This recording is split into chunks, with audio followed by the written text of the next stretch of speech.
Greetings guys, James Bucket here coming to you from my home office. I want to in this video talk to you about two particular teaching methods, and they're passive and active, and sometimes the active is called participatory methods of teaching. So stay tuned, we'll get right to it.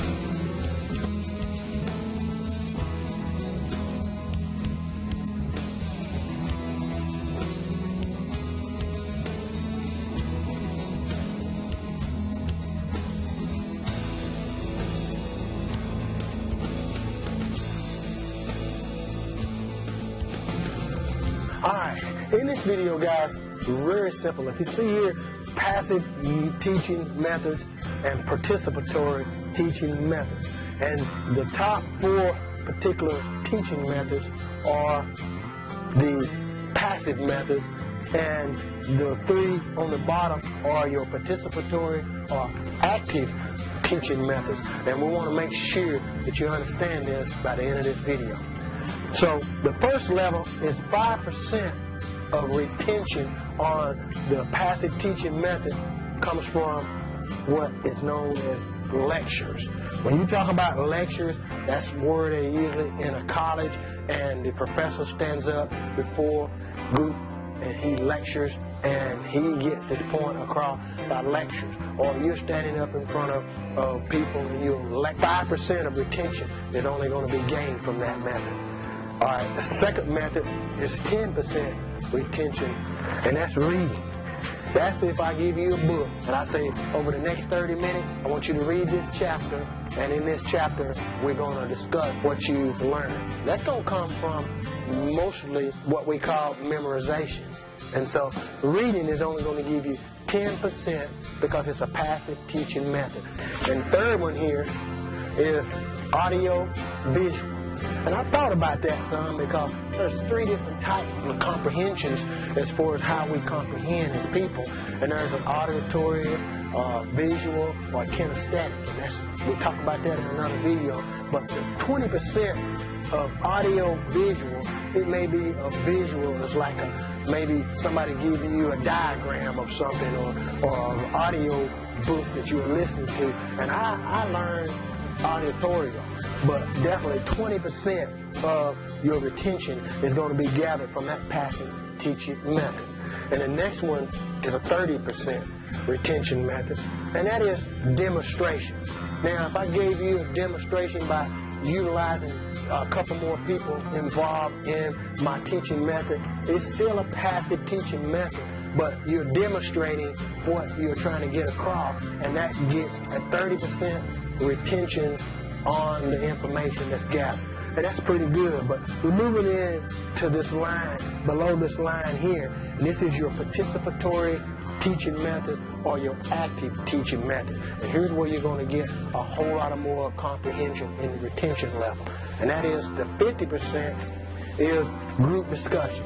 And I like group discussion because specifically when we on Bible study night, we have group discussion. It's an open participatory teaching method to where if I'm teaching or the pastor or someone that's got the teaching gift is teaching, and we got a group discussion where if you got a comment or something you want to be able to relate to the particular area that we're studying, then we have an open group discussion, and you can comprehend and retain 50% of that particular information. That is a participatory teaching method or an active teaching method. So it's real good. A group discussion, it gets you 50% of retention.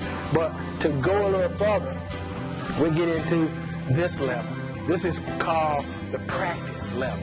This is an awesome level because in this participatory teaching method, you have to practice it. It's like giving you the information and you getting an opportunity to do a practice on what the information you got.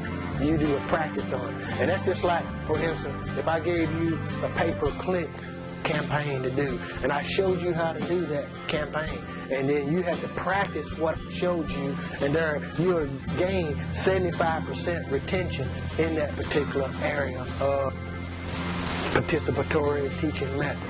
So that's awesome. But here's the one that you definitely want to be in relation to, and that is the 90% retention level comes from teaching others.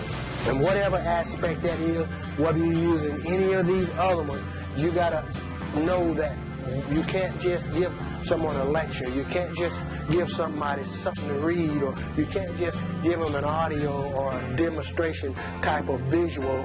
You got to take in perspective and teach people with the tutorial, guidelines and outline, overviews, questions, comments, response, those type of things. That's a teaching method of the participatory, and it works, and it causes people to comprehend 90%. And guys, I hope this has helped you. If there's a course or something that you give to somebody that's a teaching others, it'll have all those and above involved in it, and definitely teaching others is a way to go.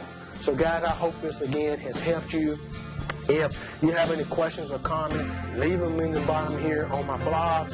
Leave me some comments. Let me know what you think about this. If you're here on my video channel, go ahead and subscribe to my channel. I try to get more and more information out as I learn. I like to do the teaching other methods also, because I know that that's the way the marketplace gains value and authority, is the teaching others. This is James Buckley, guys. Again, if you're on my Facebook page, go ahead and hit like. I look forward to seeing you in the next video. You take care, and God bless. Subscribe below to be part of our VIP mailing list.